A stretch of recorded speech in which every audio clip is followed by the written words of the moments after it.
네, 오늘도 뉴스의 시티라이브가 재미있었으면 좋겠습니다. 여러분 환영합니다. 김종석의 오프닝 오늘도 논쟁적인 세 가지 주제를 준비했습니다. 첫 번째는 단연 이 얘기입니다. 실용으로 뉴턴.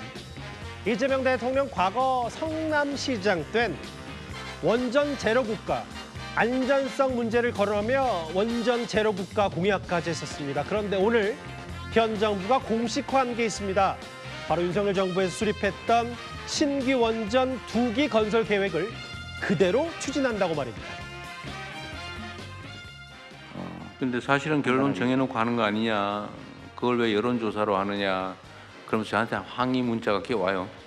국민 여론은 압도적으로 지금 전기 문제 해결하려면 원자력 발전소 추가 필요하다. 지금 그런 거죠? 그렇습니다.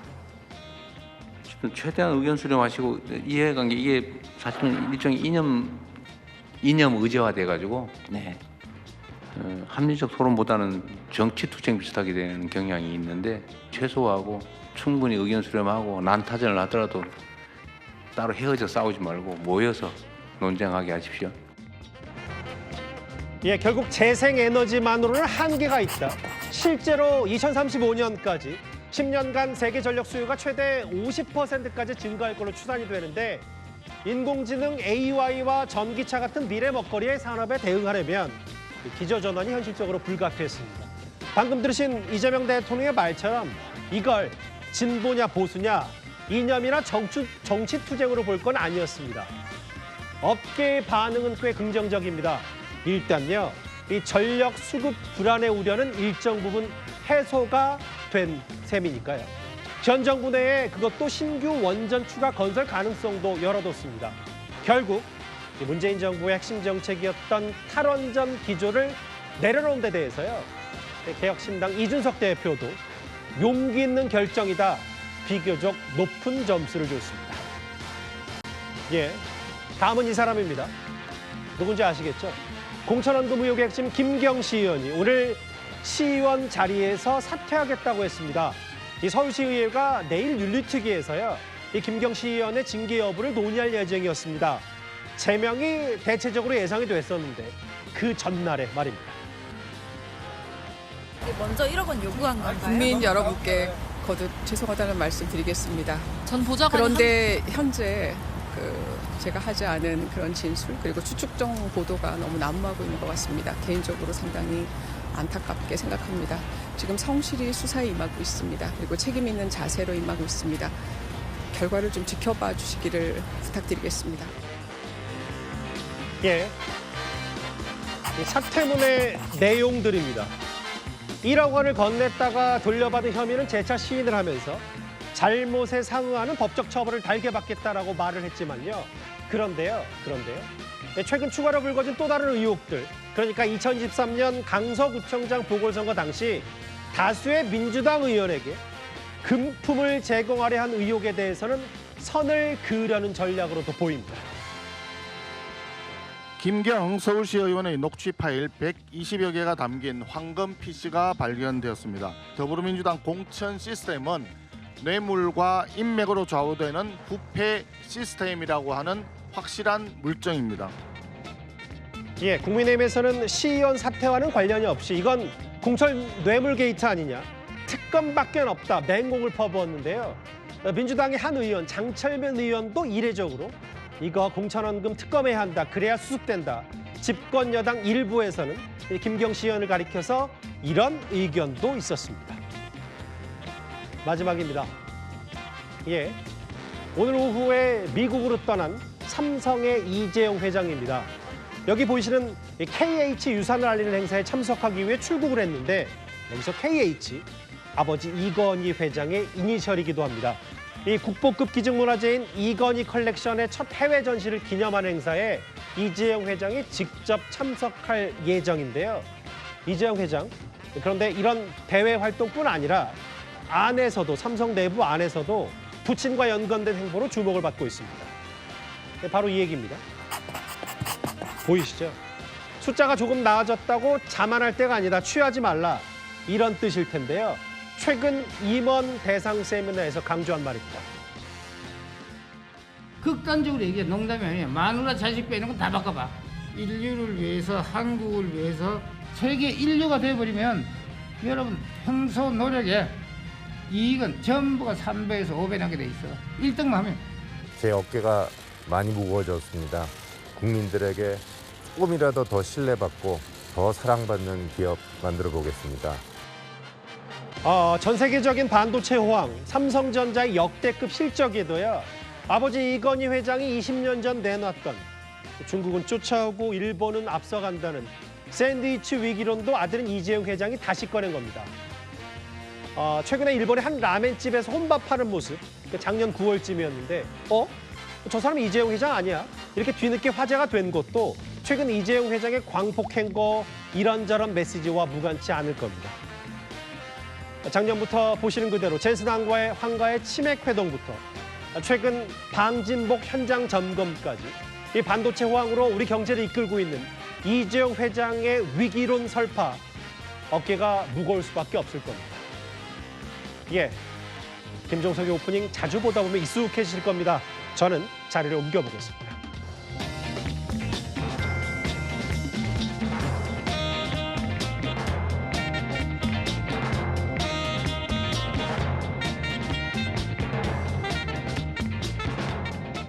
예, 앞서 김종석의 오프닝으로 여러 가지 오늘 움직이는 얘기를 살펴봤다면 지금부터 국내 정치권 소식으로 들어와 보겠습니다. 국민의힘 장동혁 대표 단식 이전과 달라진 게 없고 지금 되레 갈등이 더 격화된 양상입니다. 왜냐하면 오늘이 바로 장동혁 대표가 퇴연한 날인데 그 당일 국민의힘 윤리위가요.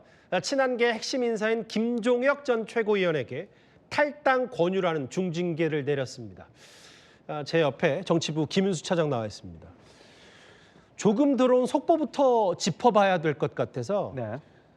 한동훈 전 대표 가까운 핵심 인사잖아요. 김종혁 전 최고위원에게 원래 당무위는 당원권 정지 2년이었는데 거의 그거보다 한 단계 높은 이런 탈당 권유 중징계를 나왔단 말이죠. 네. 이 정도면은 한동훈 전 대표에 대한 징계 예고편으로 볼 수 있는 겁니까? 그러니까 현장에서도요, 이 출입 기자들이 굉장히 많이 놀랐습니다. 예. 탈당 권유, 이 탈당 권고는 사실 뭐 예상치 못했던 중징계 중에 중징계 이런 평가가 나오고 있습니다. 예. 일단 징계 결정문을 보면 예. 김 전 최고위원이 방송이나 각종 매체에 나가서 한 발언들을 두고 당의 테러 공격을 한 거다 같은 이 윤리위가 작심한 듯한 이런 비판한 부분들이 곳곳에서 눈에 띕니다. 테러 공격이라고 표현했어요. 네, 아시는 것처럼 뭐 김 전 최고위원은 한 전 대표의 최측근으로 불리잖아요. 예. 한 뭐 친한계 인물들 가운데선 예. 특히 뭐 여론전을 마다하지 않는 스피커다, 뭐 한동훈의 입이다 이렇게 통하거든요. 예. 당장 친한계에선 김 전 최고위원이 저 정도면 한 전 대표 제명은 피할 수 없는 수순이다 이런 반응도 나오고 있습니다. 한동훈 전 대표의 징계 예고편은 맞고 저 정도인데 근데 이제 아까 화면에 나왔는데 김윤수 차장 네. 저게 물론 당 입장에서는 다른 방송 나가서 당직자가 저런저런 당적을 갖고 있는 사람이 이런저런 비판하는 게 기분이 좋지 않겠지만 저 정도가 탈당 권유까지 중징계 사안입니까? 탈당 권유가 어떤 거는지 좀 먼저 보고 얘기를 나눠야 될 것 같습니다. 예. 왜 이게 효력이 좀 세다, 뭐 세냐면 탈당 권고 같지만 권고가 아니라 사실은 이게 그냥 탈당과 같은 효과가 있다는 겁니다. 뭐냐면 예. 징계 의결 통지를 받은 날로부터 10일 이내에 탈당을 하지 않으면 자동으로 제명이 되는 중징계거든요. 저 말은 사실상 제명에 가깝다 이렇게 봐도 되는 거네요. 그렇게 봐야겠죠. 예. 그러니까 당장 한 전 대표가 이렇게 얘기하잖아요. 국민의힘이 불법 계엄을 진행 중이다. 이렇게 강력하게 반발한 이유가 있는 거죠. 조금 전 메시지인가요? 한동훈 전 대표요? 그렇죠. 윤리위는 김 전 최고위원이 뭐 정당한 비판의 임계치를 넘어섰고 실제 선거 국면에 악영향을 줬기 때문에 큰 문제라고 봤는데 당일각에선 이런 말도 나옵니다. 일부 괘씸죄도 여기에 보태진 것 아니냐 이런 목소리도 나오고 있습니다. 괘씸죄도 있다. 그래서 징계가 더 무거워졌다. 한동훈 전 대표 조금 전 SNS를 통해서는 불법 계엄이다. 아예 지금 현 당 지도부를 사이비 보수라고 직격하면서 진짜 보수 지켜내야 된다고 했습니다. 이게 보기에 따라서는 한동훈 전 대표 포함해서 마치 당이 친한계 당에 발 못 들이게 한다는 건 아니냐라는 해석도 나오는데요. 이게 지난 주말에 한동훈 전 대표 제명 철회 집회가 이번 징계의 트리거가 됐다는 분석도 나옵니다. 한국을 내친다는 국민 각오야!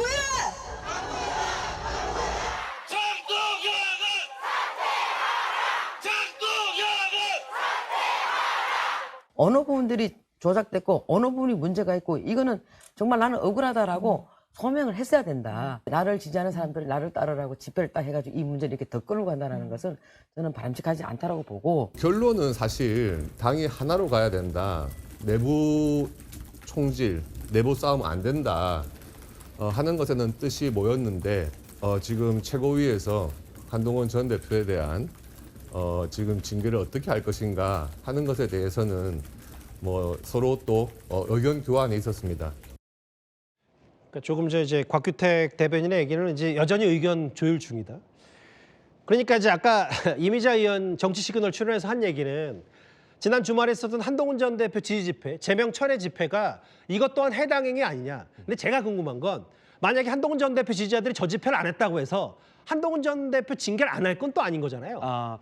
취재를 좀 해봤더니 예. 장 대표 측이 그렇다고 뭐 고민을 안 했다 그런 건 아닙니다. 고민을 했던 건 사실입니다. 예. 그동안 병원에서 건강을 회복하고 한편으로는 여론을 지켜봤습니다. 그런데 이번 주말 보신 것처럼 친한계가 저렇게 집회를 하면서 제명을 해야 한다는 기류가 실제로 좀 강해졌습니다. 당 지도부 입장에서는요. 그렇죠. 예. 당 대표 사퇴를 노골적으로 언급한 발언, 거기다 가짜 보수가 진짜 보수를 내쫓았다는 발언까지 지도부에선 해당 행위란 반응이 나왔습니다. 저 정도면 쉴드 불가라는 거죠. 못 감싼다. 예. 그렇죠. 엄연히 당 지도부가 있는데 밖에서 저렇게들 흔들어대니까 이걸 이대로 놔뒀다간 똑같은 분란이 계속해서 생길 거다. 이런 우려가 지도부를 관통한 겁니다. 당초 제명의 보류 의견을 밝혔던 최고위원들 저희가 좀 확인을 해봤습니다. 오늘 다시 이야기를 해보니까 예. 만약에 제명을 계속 미루다간 당이 쪼개질 것 같다. 빨리 수습해야 한다는데 좀 방점이 쏠려 있었습니다. 그러니까 이제 직접 취재한 바에 따르면 한동훈 전 대표의 제명까지 너무 나갔다고 생각했던 일부 최고위원들도 모르겠어요. 저 집회가 영향인지는 모르겠지만 제명 쪽으로 의견이 쏠릴 수도 있다. 똑같은 분란이 계속 생길 거다. 뭐 이런 얘기를 지도부가 하고 있다. 글쎄 이쯤 되면 이번 주 중 안에 한 전 대표 제명하겠는데요? 사실 오늘도 만약에 장 대표가 마음을 좀 먹었다면 징계 의결할 수도 있었습니다. 최고위가 열렸으니까요. 하지만 장 대표 뭐 말씀드린 것처럼 여론과 친한계 반응을 좀 더 지켜본 측면이 있거든요. 예. 지난 주말 집회나 오늘 김 전 최고위원 징계 이후 친한계가 보인 대응이랄까 이 반응 수위를 보고 장 대표 측 최종 결심했을 가능성이 있습니다. 이르면 이번 주 목요일, 그러니까 금요일이죠. 목요일이죠. 29일 장 대표가 최고위에 참석해서 제명할 가능성 적지 않습니다. 그러니까 어쨌든 한 전 대표가 내부 분란의 씨앗이니까 뭐 물론 저 지난 주말 한 전 대표 지지 집회, 제명 철회 집회가 트리거 이 빌미를 줬다고 하더라도 당 지도부 입장에서 아무리 그렇다고 하더라도 관련해서 이렇게까지 해야 되냐는 의견이 많을 수도 있을 것 같은데 결국은 장도혁 대표, 당 지도부의 뒤에 지지층이 있으니까 장도혁 대표로서도 여기서 제명 안 하면 더 큰 욕을 먹을 수도 있다 이런 생각도 있는 거예요? 근데 이렇게도 한번 생각을 해봐야 될 것 같습니다. 어떻게? 장 대표 입장에서 보면요. 이건 제명을 해도 욕을 먹고 안 해도 욕을 먹는 상황입니다. 거기다 장 대표 측에선 한 전 대표가 저 정도면 이거 사실 제명시켜달라는 거 아니냐 이런 반응도 나오고 있습니다. 장 대표 측은 친한계가 저렇게 나오면 우리 지지층은 어떻게 설득하라는 거냐 이런 푸념도 내놓고 있는데 예.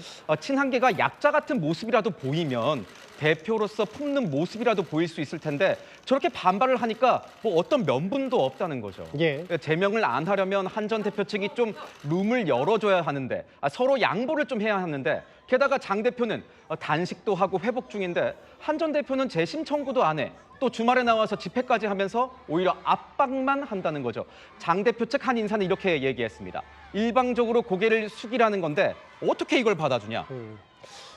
이제 뭐 말씀 중에 했던 얘기는 뭐 한 전 대표가 직접 집회에 나오진 않았지만 네. 직접 나온 것처럼 당 지도부가 느꼈다, 독려했기 때문에 이런 취지로 좀 보이는데 한 전 대표도 뭐 반응을 계속 내놨으니까요. 그렇죠. 네. 마지막 질문 드릴게요. 네. 오늘 보니까 뭐 불법 계엄, 뭐 반발, 뭐 이런 부분들인데 한 전 대표는 이제 앞으로 어떻게 한답니까? 그럼 제명 수순으로 지금 이번 주 안에 접어들 것 같은데. 한 전 대표에게는 어떤 선택지가 남아 있을까요? 지금까지는 여론전에 힘을 실을 수밖에 없을 것 같다 이런 얘기가 나오고 있습니다. 예. 한 친한계에서는 차라리 빨리 제명되는 게 낫다는 말까지 지금 나오고 있는데 친한계에서는 최악의 상황을 이렇게 얘기를 하고 있습니다. 제명 결정이 차일피일 미뤄지고 애매모호하게 끄는 게 최악이다. 예. 그러니까 말을 한 것처럼 지금은 여론전밖에 할 게 없는데 어차피 제명 당할 거면 확실히 빨리 당해서 억울한 피해자라는 서사를 쓰는 게 낫다. 이런 목소리도 나오고 있습니다. 장동혁 대표가 단식 투쟁한 그 당일에 투쟁하고 이제 퇴원한 당일에 한동훈 전 대표 핵심 인사를 중징계했다. 윤리위가. 관련 소식 정치부 김윤수 차장과 함께 짚어봤습니다. 잘 들었습니다. 일단 지금 제1야당 상황은 이렇고요. 이 부분도 짚어보겠습니다. 또 다른 주제죠. 지난주에 코스피 5천을 찍은 우리 증시, 이재명 정부, 이재명 대통령 주식시장 부양에는 단연 성과를 내고 있는데 이제 다음은 부동산을 정조준하고 있습니다.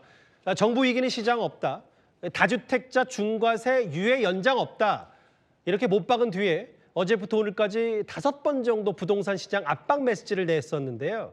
이재명 대통령의 자신감도 보이는데 물론 뭐 기대도 있고 우려도 있습니다. 제 옆에 경제 전문가 이인철 소장 나와 있습니다. 이인철 소장님, 네. 사실은 뭐 일종의 부동산 시장의 신념 비슷한 게 뭐 신념 혹은 통상적인 개념? 부동산 불패론의 근거는 원래 진보 정권 들어서면 집값이 오른다 이런 건데 뭔가 이재명 대통령도 자신감이 꽤 있어 보여서요. 이번 부동산 정책 조금씩 이재명 대통령도 자신감을 보이는데 현 정부는 진짜 다르다고 보십니까? 일단 자신감이 있다라는 얘기는 증시가 떠받쳐주기 있기 때문에 예. 부동산도 해결 가능하다. 그리고 큰 이제 이 유동성을 부동산에 쓸린 유동성을 생산적인 곳으로 투자와 주식 자산 시장으로 옮기겠다라는 그런 큰 그림은 그려져 있습니다. 예. 근데 신년 기자회견에서는 야 세금 갖고 부동산 잡지는 않겠다라고 했던 말의 번복이었는데 예. 갑자기 주말 사이에 그리고 신년 기자회견에서 나왔다는 얘기를 곰곰이 들여다보면 5월 9일로 예정된 다주택자 중과세는 유예하지 않고 그냥 종료해버리겠다. 예. 거기다가 1주택자라도 장기 보유 특별공제를 받는 건 좀 심한데? 라는 뉘앙스를 붙이고 있거든요. 예. 그럼 그런 말이 나온 배경을 좀 들여다볼 필요가 있는 게 예. 지난해 예. 서울 아파트 가격의 상승률이 연간 예. 거의 9% 가까이 문재인 정부 시절을 웃돌았어요. 그래서 지난 연말에 이재명 대통령이 어떤 얘기를 했느냐. 정말로 부동산 때문에 욕을 너무 많이 먹는데 예. 답이 안 보인다. 해법이 없다라는 얘기를 했거든요. 근데 지금 연초부터 지금 코스피 지금 5천 찍었고요. 예. 오늘 코스닥 1000스닥 찍었거든요. 그러다 보니 이제는 바로 부동산도 지금 시작이지만 정권 초반이지만 가능하다라고 이제 알겠습니다. 얘기한 것으로 보여서 지금까지는 세제는 조금 놔두려고 생각을 했었는데 지금부터는 아마 세제 카드도 하나 둘씩 꺼내들 것으로 보입니다. 세금 카드 한다. 근데 실제로 잠깐 화면에 지나갔는데 그 이규현 수석이 얘기하기를 뭐 부동산 망국론. 근데 실제로 전문가시니까 부동산에 얽히고 설켜 있는 대한민국의 문제에 대해서는 일정 부분 동의하시잖아요. 맞습니다. 왜냐하면 대부분이 자산이 가계자산의 60%, 70~80% 이상이 부동산에 쏠려 있어요. 과도한 게 맞습니다. 그래서 지금 이규현 수석이 얘기했던 것처럼 일본의 잃어버린 30년을 자꾸 비유를 하는데 다른 점도 많아요. 일본의 잃어버린 20년은 기업 주도, 상업용 오피스 건물의 시작이었다면 예. 과도하게 레버리지를 내줬어요. 집값에, 토지값에, 건물값에 100에서 120%. 예. 근데 지금 우리는 좀 다릅니다. 가게, 개인이 그리고 공급 과잉도 아니에요. 아파트는 사실은 공급 부족인 걸 알고 있잖아요. 예. 여기에다가 지금 은행권의 경우에는 집값 단정 인정 비율 60%까지 규제 지역 외엔 해주지만 예. 40% 이내로 묶고 있어요. 그러니까 과거와는 좀 다르다. 잃어버린 일본과는 좀 다른 점이 있는데 그럼에도 불구하고 지금 정부의 경우에는 어쨌든 올해 내년까지는 공급 부족 현상이 이어진다는 걸 알고 있기 때문에 예. 다주택자들로 하여금 지금 바로 5월 9일까지 세금 무서우면 빨리 물량을 풀어라라는 시그널입니다. 시장의 반응은 어떨 것 같습니까? 지금 대통령의 저 한마디가 다주택자로서는 집을 팔까요? 아니면 안 팔까요? 일단 신경전은 시작이 됐어요. 예. 저 소식이 나오면서부터 일부 강남의 아파트 매도 호가가 억 단위로 좀 낮춰졌다라는 얘기가 들립니다. 호가죠, 호가. 예, 실거래가는 아니고. 근데 실제적으로 예. 강남이든 지금 이 양도세 중과 부활 예고한 지역이 서울 전역, 예. 경기도 12개 구역이 전부 다 조정 대상 구역이면서 토지거래 허가 구역으로 묶여 있다 보니까 예. 여기입니다. 근데 여기 지금 실질적으로 생각을 해보면 이게 5월 9일까지는 석 달 정도 남아 있습니다. 석 달 새 주택 매도가 가능할까? 여기는 실수요자 아니면 살 수도 없어요. 현금을 대부분 갖고 있어야 되고요. 그리고 실거주만 이제 잠시만요. 그러니까 지금 화면에 나오는 것처럼 이재명 정부의 과거 세금 관련 말고 네. 과거 6.27 대책이나 10.11호 대책이 결국은 저렇게 부동산을 저 정책 때문에 자유롭게 사고 팔 수가 없기 때문에 지금 뭐 세금 물론 뭐 유예를 연장하지 않기로 한 게 직접적인 세금 정책은 아니지만 간접적이죠. 이인철 소장 말씀은 결국은 다주택자가 집을 내놓을 유인은 잘 안 될 거다라고 보시는 거네요. 실제로 지금 이 지난달의 경우 강남 서초의 경우에는 증여 건수가 예. 3년 만에 최고입니다. 그러니까 똘똘한 한 채에 대한 선호 현상, 다주택자들 경우에도 좀 고민이 되는 부분이 있을 거예요. 예. 왜냐하면 대출을 레버리지 내셨던 분들의 경우에는 예. 매도를 하겠지만 순서가 있습니다. 똘똘한 채는 끝까지 갖고 있어요. 외곽부터 차례대로 내놓는 순서가 있는데 그 기간이 너무 짧고 외곽의 경우에는 잘 팔리지도 않거든요. 알겠습니다. 그러다 보니까 예. 아마 이제 정부의 의도는 5월 9일까지 내놓으라는 압박이지만 실제로 그게 먹혀들지 않을 경우에는 이제 더 센 카드, 추가적인 카드가 나올 겁니다. 이인철 소장님, 이 소장께서 약간 지금 현 정부의 부동산 정책에 대해서 일단은 낙관적이진 않으신 것 같아서 네. 제가 일부러 좀 반대편을 서볼게요. 네. 아무리 그래도 뭐 문재인 정부의 시즌2 아니냐, 노무현 정부, 문재인 정부처럼 진보 정권이 또 집값 뭐 못 잡을 수도 있다는 취지로도 제가 언뜻 들려서. 근데 이제 과거 정부와는 좀 다른 거 아니에요? 왜냐하면 그때는 증시가 이 정도 화랑이 아니었고 이 주식시장의 돈의 흐름을 더 갖고 가기 위해서는 이 부동산 시장보다 금융시장을 부양하기 위해서는 이 정도의 부동산 정책을 잡아놓으면 네. 문재인 정부 때는 서울 지방할 곳이 다 올랐는데 또 지방은 또 안 그렇거든요. 문재인 정부는 좀 다른 거 아닙니까? 그러니까 이전 정부와 문재인 정부와 지금 정부의 부동산 정책의 차이점은 예. 과거에 실패했다는 걸 알고 있어요. 정권까지 부동산 때문에 바뀌었다라는 얘기를 들을 정도인 걸 알고 있기 때문에 규제를 하지만 여긴 공급이라는 대책을 추가하고 있고요. 예. 특히 말씀하셨던 것처럼 증시 부양에 성공을 했어요. 예. 그러면 생산적인 부분으로 이제 자금이 이동 가능하다라는 자신감을 얻은 거예요.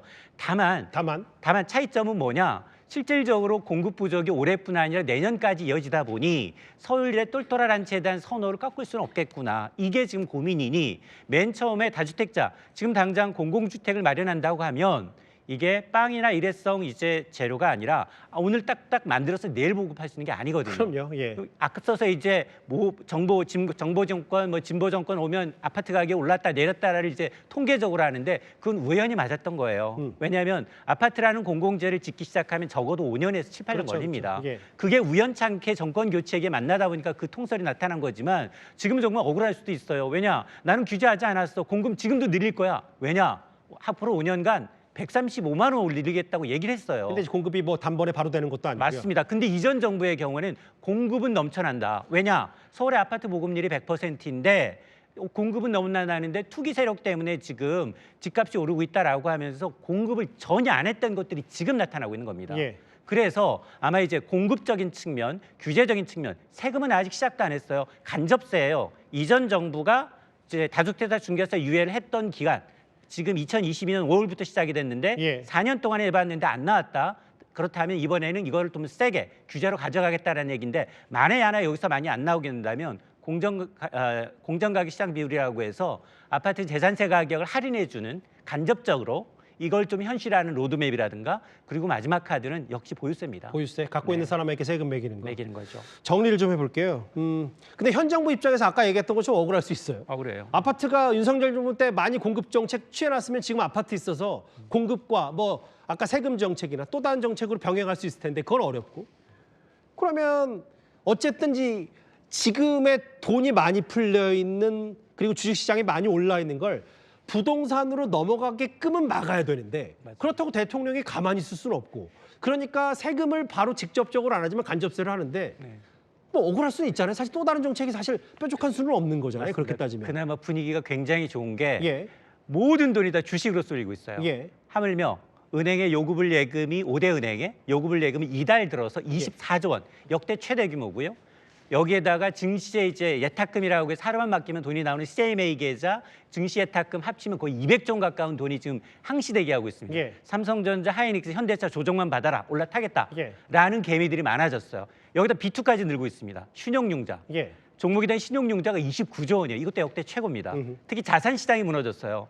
자산시장 거래, 디지털 자산시장 거래량이 지금 절반적으로 거래가 줄었는데 예. 이자금까지 증시로 넘어오고 있어서 그래서 아마 내친 김에 5,000피 갔으니 이번에 1,000스닥, 3,000피 가보자라고 해서 이제 코스닥 쪽에 또 힘을 실어 넣는 것 같습니다. 결국 현 정부가 이제 증시 부양을 어느 정도는 이뤄냈고 부동산 자신감. 시장으로 돈을 쏠리는 걸 어떻게든 막아보자는 일환. 근데 현실적인 문제도 있는 거고 이인철 소장 말씀하셨던 이게 것처럼. 증시는 단기 한머리 성격이 깊고요. 그렇죠. 부동산은 장기적인 금이에요. 주식으로 돈 벌어서 부동산 사겠다는 분은 계신데 부동산 팔아서 주식으로 돈 벌겠다는 분은 없어요. 왜냐? 과거에 트라우마가 있어요. 야, 망해봤어. 알겠습니다. 집 팔고 망해봤다는 트라우마 때문에 이걸 극복해야 합니다. 시장의 반응을 좀 지켜볼게요. 다시 그 전에 일정 부분 시장이 어떻게 반응하는지를 경제 전문가 이인철 소장과 함께 짚어봤습니다. 잘 들었습니다. 예. 예, 제가 이제 화면을 바로 한번 확 틀어볼까요? 이 시간입니다. 뉴스의 시트라이브 이 시각 긴박하게 전해진 사건을 들여다볼 텐데요. 경찰청을 출입하는 백승 기자 나와 있습니다. 백 기자가 준비한 오늘 저희가 단독 취재한 내용들이 좀 눈에 띄더라고요. 서울 도로 한복판에 운전자가 잠든 사고가 있었다면서요? 네, 맞습니다. 먼저 한번 영상 보시겠습니다. 지난 20일 정오쯤이죠. 서울 교대역 사거리 부분에 찍힌 영상입니다. 지금 보시는 것처럼 빠르게 달리는 차량들 속에 천천히 주행하는 검은색 벤츠 차량, 교차로에서 신호를 대기를 하다가 갑자기 교통 신호를 무시한 채 차량들 사이로 진입하는 모습 보이실 겁니다. 신호를 받고 달리던 다른 차들이 놀라서 하나둘 멈춰서고 승용차는 느릿느릿 교차로를 통과해 횡단보도 앞에 멈춥니다. 근데 저 운전자가 졸려서 잠든 게 아니었다면서요? 네, 맞습니다. 경찰은 의식을 잃은 운전자 팔에 주사기가 꽂혀 있다는 신고를 접수받고 현장으로 출동했는데요. 예. 경찰이 도착했을 때 이 남성은 차 안에서 잠든 상태였던 걸로 전해졌습니다. 발견 당시에 운전자의 왼쪽 손목에 프로포폴 주사 바늘이 꽂혀 있었다는 게 경찰 설명입니다. 당시 목격자 얘기 먼저 들어보겠습니다. 예. 여기서 쾅 하면서 이렇게 코너에서 찾아받고 정치하는 상황이죠. 사실은 음주인가 아니면 뭐 부딪혀서 사람이 다쳤나? 근데 이제 프로포폴을 셀프로 차 안에서 맞았다. 그럼 사실 저 정도면 더 큰 사고가 이어지지 않은 게 천만다행인데 참 어떻게 저런 일이 있습니까? 네, 그렇다고도 볼 수 있을 것 같습니다. 남성의 차량 쇼핑백 안에 수면용 마취제로 쓰이는 프로포폴이 나왔고요. 차량을 추가로 또 수색을 했더니 마약성 진통제인 케타민도 발견이 됐습니다. 이 남성을 마약류 관리법 위반 혐의로 입건하고 체포해 조사 중인데 구체적인 프로포폴 투여 경위 등도 조사 중입니다.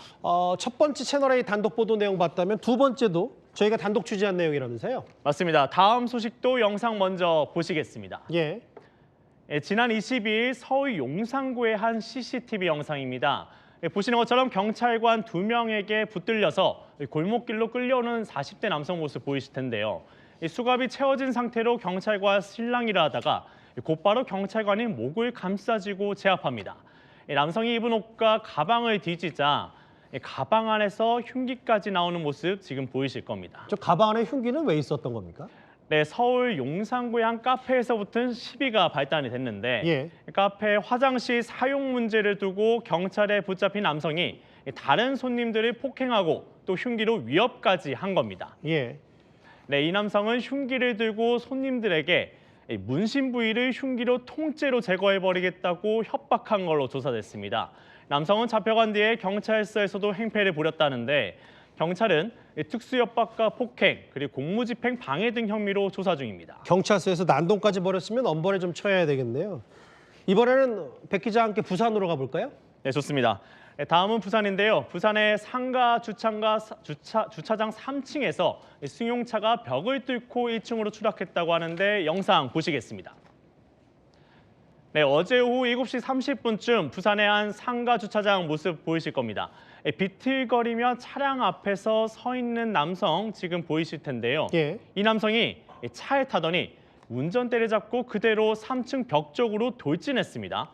차량은 결국 주차장 벽을 뚫고서 그대로 추락했고 상가 1층 좁은 골목 사이에 뒤집힌 채 발견됐습니다. 그게요? 승용차가 덮친 울타리는 망가졌고 주변 물건도 모두 부서진 상태였습니다. 터지는 소리처럼 펑 하는 소리가 나고 나서 또 이제 다시 또 쌩 하는 소리가 났어요. 와장창 부서지는 소리도 나고. 운전자한테 무슨 문제가 있었던 거예요? 네, 경찰 조사 결과 이 남성은 술을 마신 상태로 운전대를 잡은 거였는데요. 예. 혈중 알코올 농도 면허 취소 수준의 만취 상태였습니다. 남성은 다행히 안전벨트를 맨 상태여서 머리에 찰과상만 입은 상태였던 것으로 전해집니다. 경찰은 이 남성을 음주운전 혐의로 입건해 조사하고 있습니다. 마지막 소식도 안 짚어볼 수가 없는 게 그 배우 차은우 씨의 이 탈세 논란이 연일 좀 논란이 되고 있는데 조금 전인가요? 차은우 씨가 입장을 낸 걸로 알려졌어요. 네, 맞습니다. 오늘 마지막 소식 바로 가수 겸 배우 차은우 씨 소식입니다. 말씀하신 것처럼 방금 입장을 냈는데 200원이 넘는 탈세 의혹으로 연일 논란이 되고 있죠. 논란 4일 만에 차은우 씨가 자신의 SNS에 탈세 의혹 관련 입장을 밝혔습니다. 차 씨는 이번 일을 계기로 납세 의무를 대하는 자세에 엄격했는지 돌아왔다면서 추후 진행되는 절차에 성실히 임하고 또 그 결과를 겸허히 받아들이겠다고 말했습니다. 한편 이 도피성 군입대 논란에 대해서는 선을 그었는데요.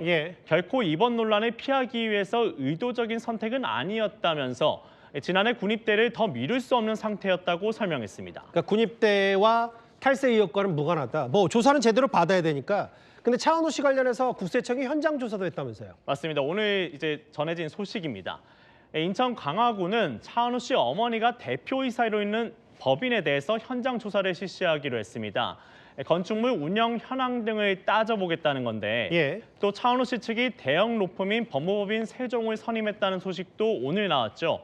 세종의 조세 전문팀이 차은우를 대리해 이 사건을 맡은 건데 차은우 씨의 탈세 논란은 법적 다툼으로 이어지는 모양새입니다. 차은우 씨 얘기까지, 논란 얘기까지 백수호 기자 함께했습니다. 고맙습니다. 일단 국내 소식까지 짚어봤고요. 미국의 또 다른 풍경을 한번 살펴보겠습니다. 이 살인적인 물가 속에서 뉴욕 직장인들의 점심 풍경도 바뀌고 있습니다. 샐러드나 샌드위치 대신에 부담 없는 가격에 몸을 따뜻하게 하는 한국식 군고구마를 찾는 사람도 늘고 있는데요. 세계를 가다 뉴욕의 조아라 특파원이 현장을 다녀왔습니다. 불어닥친 한파에 모자를 뒤집어 쓴 뉴요커들이 몸을 잔뜩 웅크린 채 걸어갑니다. 한인타운 한쪽에선 달궈진 오븐 안에서 군고구마가 천천히 익어갑니다. 군고구마의 달콤한 향이 퍼지자 발걸음이 하나둘 멈춰섭니다. 부드러운 한국식 군고구마에 빠져 껍질째 베어 무는 뉴요커도 눈에 띕니다. It's sweet and savory, and the skin is exactly the perfect texture. Very filling. This is a whole lunch. It's warming my hands. 군고구마 가격은 평균 $5 안팎. 뉴욕의 살인적인 물가에 저렴하고 든든한 한 끼로 군고구마가 인기를 끌고 있습니다. 아예 군고구마를 한국식 도시락으로 판매하는 가게도 있습니다. I think they're surprised to have this healthy option available. You'll find they come straight to the sweet potato. 푸드트럭 도시락은 $14, 샐러드 한 그릇이 $17 정도로 군고구마 가격의 3배 수준입니다. 뉴욕의 명소 록펠러 센터 인근 사무실 밀집 지역에서도 비싼 점심 대신 이 군고구마를 찾는 직장인들이 늘고 있습니다. It's a very reasonable price for New York City. I think compared to how expensive everything is, this is probably like a very reasonable lunch to have. K-드라마 등 한국 문화도 군고구마 열기에 힘을 보태고 있습니다. Some customers they came and like they said they saw it on K-dramas that they bought like sweet potato and the sweet sold like around like over 100 sometimes. 치솟는 물가 속에서 군고구마가 가성비 있는 식사로 자리 잡으며 K-푸드가 뉴요커들의 일상에 자연스럽게 스며들고 있습니다. 뉴욕에서 채널A 뉴스 조아라입니다. 김종석의 리포트입니다. 여기를 다시 가봐야 될 것 같아요. 미국 이민당국의 총격 사건이 벌어진 바로 미 중서부의 미네소타주 미니애나폴리스로 가보겠습니다. 화면을 보실까요? 이게 접시에 담긴 스파게티가요. 마치 공중에 부양한 것처럼 포크에 꽂힌 채 이렇게 둥둥 떠 있습니다. 이게 조회수 900만을 훌쩍 뛰어넘은 이 영상, 가짜 AI 영상 아니냐고요? 아닙니다. 현지 기상캐스터가 실제로 실험한 영상이라는데요. 이날 미네아폴리스의 체감 온도가 영하 42도에 육박했었기 때문입니다. 실제로 지금 미국은요, 정말 강력한 한파 폭설에 대규모 정전부터 일부 사재기까지 정말 몸살을 앓고 있습니다. 현지 언론에 따르면 적어도 22개 주의 비상사태가 선포됐고 약 14,000평 이상의 항공편이 취소가 됐습니다. 그리고요, 심지어 이거 눈보라로 인해서 차량 100여 대가 꽝꽝 연쇄 추돌을 하지 않나. 비교적 따뜻한 지역인 플로리다도 2년 연속 눈으로 뒤덮일 정도랍니다. 지난주 우리나라도 한파에 모두가 떨었지만요. 지금 미국의 한파는 인간이 견딜 수 있는 그 수준을 넘어선 것 같습니다. 이번에는 좀 분위기를 바꿔서 남반구의 호주로 가볼까요? 여기가 푸른 잔디밭에 한 남성이 있는데 돗자리 근처에 새 한 마리에게 과자 봉지를 슬쩍 내미는데 저 새가 이때다 싶었는지 봉지째 들고 야무지게 물어버립니다. 벼랑간 과자 도둑이 된 이 새가 다리를 쭉 뻗어가면서 걸음아 나 살려라 온 힘을 다해서 도망가는데요. 이 모습을 발견한 다른 새들 나도 한 입만 달라고 하면서 그 뒤를 총총 따라갑니다. 순식간에 과자를 몽땅 뺏긴 이 남성. 황당한 상황에 멍하니 허공만 바라봤는데요. 욕심 많은 새 식탐 때문에 벌어진 웃기기도 하고 슬픈 이 순간이었습니다. 김종석의 리포트 이렇게 정리를 할까요? 저는 1분 뒤에 돌아오겠습니다. 월요일 뉴스의 시티라이브였습니다. 일상을 마치면 김종석입니다. 내일 다시 돌아오겠습니다. 여러분 고맙습니다.